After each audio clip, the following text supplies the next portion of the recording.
Hello जी, स्वागत है आपका फिर से मेरे एक नए ब्लॉग में, मेरे न्यू ब्लॉग में। मेरे चैनल पर मैं एक बात कहना चाहूँगी। सपना की कल वीडियो आई थी, स्नैपी गर्ल की। वीडियो नहीं बोलते हैं उसे, रिकॉर्डिंग बोलते हैं, जो उसने रिकॉर्डिंग रखी है। अच्छा, एक बात बताइए, जब हमारे साथ ऐसा सब कुछ हो रहा था तो वहाँ हम भला रुक सकते हैं एक पल भी? जब ससुर हमारे पे गंदी नज़र रखते हों, हमें छेड़खानी करते हों और हमें किस करें, तो आप भी बताइए, इज्जत सबसे ज़्यादा प्यारी है या पैसा? जबकि वो कहती है कि राजवीर जी के सामने भी ये सब हो रहा था। तो मुद्दा तो वही होता है ना कोई कारण, ये लालच तो होगा तुमको, जब भी तो तुम इतने साल तक चुप थी। ऐसा कौन सा लालच लालच था ना?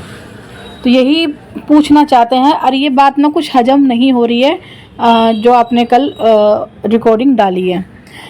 अरे इंसान कोई भी हो, ससुर हो या कोई भी उनकी जगह हो, या बहू बेटी की, सबकी हैं। कोई ऐसा गंदा करता है ना तो फ़ौरन ही आजकल की बिटियाँ इतनी सक्षम हैं कि तुरंत एक्शन लेती हैं। वो बर्दाश्त नहीं करती हैं। बर्दाश्त तब करती हैं हमें कुछ लालच होगा। तो वही बात हजम नहीं हो रही है सपना जी। तो थोड़ा सा हमें समझाएंगे कि ऐसा कौन सा आपको उस घर से लालच था कि आप इतनी साल तक चुप रही, कि आपने इतना सब सहा फिर भी आपने कुछ नहीं बोला। आप इतनी, वैसे इतनी तेज हो, दिमाग भी इतना तेज है कि आप, कोई सीधा बंदा हो वो एक बार को हम बात ये हजम कर जाए कि हाँ इसको कुछ नहीं पता कि एफआईआर कैसे होती है, कंप्लेंट कैसे करी जाती है, कहाँ जाना पड़ता है, ये तो हम मान ही नहीं सकते। जो दुनिया को बेवकूफ़ आजकल लोग बनाते हैं ना सोशल मीडिया पर, और ख़ासकर अपने ससुराल वालों को।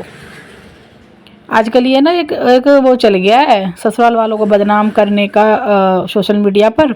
हम भले बने रहें, ससुराल वाले बुरे बने रहें, ये मायके वाले हों या ससुराल वाले हों। जैसे एक हो रहे है जिसने अपना मायका ससुराल सब बदनाम कर रखा है पैसों के लिए और व्यू के लिए।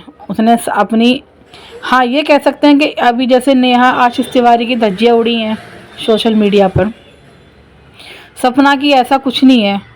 मगर ये जो रिकॉर्डिंग डाली जा रही है, या कभी सूरज जी की डाली जाती है, अब इन्होंने अपने सास ससुर पर यह आरोप लगाया है कि वो अंशु के साथ भी करते थे, मेरे साथ भी करते थे, गलत नज़रिया रखते थे मेरे लिए, और हो चुका है। तो भैया राजवीर जी जब जिंदा थे तो आप दोनों घर से बाहर क्यों नहीं निकल गए? ये बात तो देखो मानने वाली है। हर कोई ये बात हजम हो ही नहीं रही कि जब पति जिंदा है उनके सामने भी ये सब हो रहा था, तो जब पति चुप क्यों था, या तुम क्यों चुप थी? तब वजह बताएंगी आप कि ऐसा आपको क्या वहाँ से मिलने वाला था कि आप चुप रहीं? और रही बात, आप ये कहती हो प्रॉपर्टी मैं सब कुछ छोड़ के आई हूँ। देखो छोड़ के तो तुम आई हो, मगर आप इस बात पे छोड़ के आई हो कि जो है वो तुम्हारे पति की प्रॉपर्टी है और तुम्हारे बिना वो बिक नहीं सकती। ये आप अच्छे से जानती थी, तभी आप बार बार ये कहती हो मैं सब कुछ छोड़ आई हूँ, सब कुछ पीछे छोड़ के आई हूँ, अब मैं आगे बढ़ना चाहती हूँ, मैं किसी के साथ खुश रहना चाहती हूँ। तो आप ये बता दीजिए, देखो तुम्हारे ये सब सोची समझी चालती है ना, कि दिमाग कितना चलता है कि प्रॉपर्टी ना ही मेरे बिना बिकेगी और ना ही मैं साइन करूँगी, ना ही वो कभी बिकेगी। सपोर्ट में आपके लोग आपके लिए बहुत सारे खड़े हैं, मगर आप यही बात समझ में नहीं आ रही है सबकी दिमाग में ये बात कि इतना सब होने के बाद भी आप वहाँ रहीं क्यों? कोई कारण तो रहा होगा ना। वही तो नहीं समझ में आ रहा। आप ज़रा इस चीज़ को क्या बोले, हम कुछ समझ में ही नहीं आ रहा है कि आप जो रिकॉर्डिंग डालती हैं, अब उनसे पूछने क्या हम ऊपर जाएं? राजवीर से पूछने कोई ऊपर जाएगा कि राजवीर जी बताइए आपके पापा ऐसे करते थे? बात नहीं हजम हो रही है। हम मानते हैं पति नहीं है, गलत नज़रिए से कोई हमें देख रहा है तो हम तुरंत एक्शन लेते हैं। हमें अपनी इज्जत बहुत प्यारी है, इज्जत से बढ़कर कुछ है दुनिया में? कुछ भी नहीं।